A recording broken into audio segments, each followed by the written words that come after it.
ते आपण सरांना करू. सरांचा एक धडा आहे टेक्स्टबुक मध्ये जुनियर कॉलेजच्या विद्यार्थ्यांसाठी. त्यावेळेला सरांनी या ठिकाणी मागच्या वर्षी विद्यार्थी संवाद साधला होता. त्यावेळेला विद्यार्थी खूप खुश झाले होते. तर खूप छान दोनही व्याख्यान आपल्याला ऐकायला मिळाली. आज पत्रकार दिनाच्या निमित्ताने आपल्या सर्वांतर्फे समाजातर्फे सर्व पत्रकारांना आदरपूर्वक सलाम, त्यांना मनापासून धन्यवाद. आदरणीय मीना मॅडम आणि व्यंकट सरांनी खूप छान विचार मांडले आणि सरांनी आद्य पत्रकार बाळशास्त्री जांभेकरांच्या दर्पणचा उल्लेख केला. मला असं वाटते, नक्की मला आठवत नाही, सुरेश भटांचीच गजल असावी. त्याच्यामध्ये आरशाचा उल्लेख केला आहे आणि त्याच्यामध्ये म्हटलेलं आहे की पुस्तकातून पाहिलेली माणसे गेली कुठे, आरशाला भावलेली माणसे गेली कुठे. आरशाला भावलेली माणसं होती आणि ती उत्तुंग माणसं आता कुठे दिसत नाहीये. ती उत्तुंग माणूस शोधून काढून समाजासमोर आणण्याचं काम हे जे पत्रकार करत आहेत. म्हणजे मी तर म्हणतो की तुम्ही आमच्या आधारस्तंभ एक विचार करा फक्त विद्यार्थी मित्रांनो, पत्रकार हा प्रकारच अस्तित्वात नाही असा विचार करा तुम्ही. पत्रकार ही जमातच नाहीये समाजामध्ये. राजकारण्याने आणि लालफितीचा कारभार करणाऱ्या सनदी अधिकाऱ्यांनी हा देश विकून खाल्ला असता. पत्रकार आहेत म्हणून तुम्ही आम्ही सामान्य जीवन जगत आहात.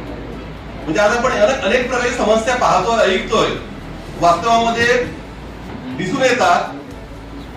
पत्रकार हा गट इतका जागरूक असताना सुद्धा यांचं इतकं साहस असू शकते. तर पत्रकार नसेल तर काय परिस्थिती ओढवू शकते याची तुम्हाला कल्पना येऊ शकते.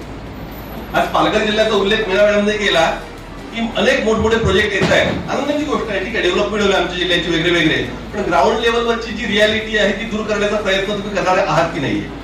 म्हणजे मी एका मंत्र्याला एक निवेदन दिलं आणि म्हटलं की आमचे पालघर जिल्ह्यामधले आदिवासी विद्यार्थी हॉस्टेल नाही म्हणून सेंट जॉन मधून कॉलेज सोडून जात आहेत, दांडेकर कॉलेज मधून कॉलेज सोडून जातात आणि मग गावाला जात आहेत.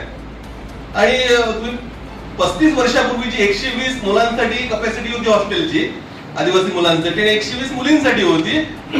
ती 35 वर्षानंतर जिल्हा झाल्यानंतर 10 वर्ष झाली, तुम्ही वाढवा ना ती, प्लीज वाढवा तुम्ही ती. तरी मला काय उत्तर दिलं असेल मंत्री महोदयाने? नाही, दांडेकर कॉलेज मोठं आहे, दांडेकरांकडे तुम्ही देणी मागा नाही का जमिनीची? हे उत्तर नाहीये लोकप्रतिनिधीचं. अशा प्रकारची जर तुमची एक भावना असेल, जागृत लोकप्रतिनिधी म्हणून तुम्ही जर स्वतःला म्हणत असतील, आम्ही आमच्या कॉलेजसाठी हॉस्टेल मागत नाहीये, आम्ही जिल्ह्यासाठी हॉस्टेल मागतोय, आमच्या आदिवासी बांधवांसाठी हॉस्टेल मागतोय आणि राज्यकर्ते म्हणून तुमची जबाबदारी नाहीये ती.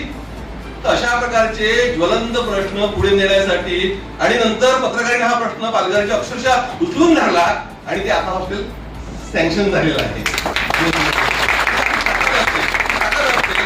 ह्या जर पत्रकारांनी तो प्रश्न उचलून धरला नसता तर आजही ते हॉस्टेल सँक्शन झालं नसतं समाज कल्याण खात्यातर्फे. ताकद आहे लेखलीची. आणि अशा अर्थाने तुम्हाला सांगते, उदाहरण देतो तुम्हाला. एक सालुमर्दा थिमक्का नावाचे 7-8 वर्षापूर्वी पद्मश्री पुरस्कार मिळाला. आता परवा दिवशी वागली बिचारी ती. 108 वर्ष, 107 वर्षापर्यंत ती जगभर फिरत होती. आणि अडाणीबाई, अडाणी म्हणावं का खरं, म्हणजे ती शाळेत शिकली नाही एवढंच फक्त तिचा दोष होता, पण ती खऱ्या अर्थाने साक्षर, ती खऱ्या अर्थाने सुशिक्षित होती. तर ही बाई मजुरी करायची आणि ती आणि नवरा कैया त्या बेंगलोरच्या महामार्गावर सगळा विस्तीर्ण परिसर, ओसाड, एकही वृक्ष नाही. त्यांना खूप वाईट वाटायचं आणि मग त्यांनी वृक्ष लावायला सुरुवात केली. वडाची झाडं, पिंपळाची झाडं वगैरे वेगळे. आणि तो आज महामार्ग हिरवागार फुलून गेलेला आहे. तर ही बाई मजुरी करणारी बाईला प्रकाश आणण्याचं काम पहिल्यांदा कोणी केलं तर कन्नड पत्रकाराने केलेलं आहे. अशी माणसं जगासमोर आज त्या बाईचं नाव पुढे गेलेलं आहे. तिला पद्मश्री पुरस्कार मिळाला, तिला कर्नाटक सरकारचा सर्वोच्च पुरस्कार मिळाला. तिच्या नावाने कॅलिफोर्नियामध्ये Thimmakka institute of environmental resources नावाची एक आंतरराष्ट्रीय संस्था स्थापन झाली. तिला मोठं करण्याचं काम कोणी? ही माणसं समाजासमोर आणणे फार गरजेचं असते.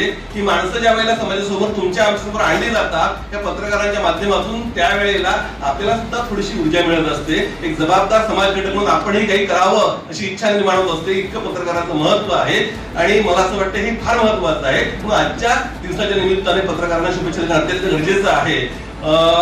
एक घानामध्ये, आफ्रिका खंडामध्ये अतिशय गरीब देश, 3 कोटी लोकसंख्या, त्या ठिकाणी एक विनिफ्रीड सेल्वी नावाची एक मुलगी, छोटीशी आदिवासी मुलगी, पायामध्ये चप्पल नाही वगैरे वगैरे, आणि शाळेमध्ये जायची इच्छा, चॉकलेट विकायची, आईला सांगायची मला शाळेत जायचं, शिकत राहिली आणि ती गरिबी तिला पाहवत नव्हती छोटीशी मुलगी ही. आणि ती 9 9वी किंवा 10वी मध्ये असेल, 14-15 वर्षाची, तुमच्यापेक्षा खूपच लहान. तर तिला आयडिया सुचली की ह्या मुलांसाठी आपण काहीतरी केलं पाहिजे, ही मुलं शिकली पाहिजेत, मुली शिकल्या पाहिजेत, त्यांनी शाळेमध्ये यायला पाहिजे. आणि आपण बांबू दिसतो आपल्या देशामध्ये भरपूर, आणि बांबू प्रचंड दणकट मजबूत, आपण बांबूपासून सायकल बनवू आणि त्या उत्पन्नामध्ये ह्या मुलीला शिकवू. आणि तिने सगळ्या शिक्षकांना सोबत घेतलं, आपल्या मैत्रिणींना सोबत घेतलं आणि बांबू घाना बांबू फॅक्टरी म्हणून चालू केली कंपनी. सुरुवातीला 4-5 सायकली बनवल्या, तिला ऑर्डर मिळाली देशामधून, बाहेरच्या देशामधून ऑर्डर मिळाली. आज तिची फॅक्टरी फार प्रसिद्ध आहे, लाखो सायकली बनवते आणि अनेक महिलांना, शेकडो महिलांनी रोजगार दिलाय. हिला सुद्धा प्रकाशात आणण्याचं काम पत्रकारांनी केलेलं आहे. आंतरराष्ट्रीय स्तरावरची ओळख निर्माण केली. अशा प्रकारची माणसं समाजाच्या समोर आणणे आणि ज्या दुष्ट प्रवृत्ती आहेत, वाईट प्रवृत्ती आहेत, त्यांच्यावर आसूड ओढणे, ही जी कामं पत्रकार मंडळी करतात, त्याच्यामुळे समाजामध्ये एक स्वास्थ्य आहे, बॅलन्स आहे. आणि समाजामधला बॅलन्स फार महत्वाचा असतो मित्रांनो. तुम्हाला असं वाटतं की तुम्ही आम्ही शांतपणे श्वास घेतोय, जगतोय, आनंदाने निर्भयपणे फिरतोय, त्याच्या पाठीमागे जे घटक असतात ना, त्याच्यातला अत्यंत महत्वपूर्ण घटक हा पत्रकार आहे. आणि आजच्या पत्रकार दिनाच्या निमित्ताने आणि मीना मॅडमच्या आणि व्यंकट सरांच्या सुंदर लेक्चरला सलाम आणि मनापासून तुमचा धन्यवाद. त्या ठिकाणी माझं मनोपद व्यक्त करतोय.